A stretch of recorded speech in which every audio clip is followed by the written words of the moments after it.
তো বন্ধুরা আজকে পয়লা বৈশাখের স্পেশাল কি মেনু আমার ঘরে হয়েছে চলো তোমাদের দেখাই আজকের মেনুতে কি কি আছে।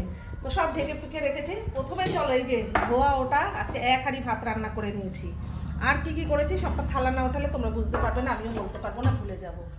প্রথমেই দেখো এখানে আছে মুগের ডাল, আর ডালের সাথে ভেজে নিয়েছি আমি এক পিস ভোলা মাছ।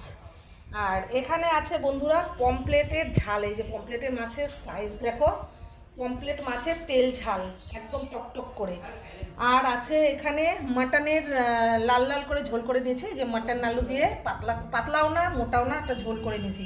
আর মাটনের সাথে আছে স্যালাড আছে পেঁয়াজ লেবু লঙ্কা আর টমেটো ধনেপাতা। আর আছে আমের জেলি চাটনি, আর পাঁপড় ভাজা আছে ওখানে, আমের জেলি চাটনি। আর আছে এই যে এটা তো না দেখালেই নয়, আমি এখানে রেখেছি। এর সাথে খেয়ে নেবো গন্ধরাজ লেবু, এই যে ডাল মাংসর সাথে গন্ধরাজ দুজনে 2 পিস। আর শেষ পাতে আছে এটা হচ্ছে কি দই, দাদাভাই বললো আবারও ভুলে গেলাম এটা কি দই, একটা দই আছে নতুন অর্থ দইটা কি ছানা দই না কি দই। আর আছে এই যে এই মিষ্টিটা। এই হলো আজকের আমার দুপুরের লাঞ্চের মেনুগুলো দেখে তোমাদের কেমন লাগলো অবশ্যই কমেন্ট করে জানাতে ভুলো না। ভালো লাগলে লাইক কমেন্ট শেয়ার করে দিও। প্রত্যেকটা রেসিপি ইউটিউব চ্যানেলে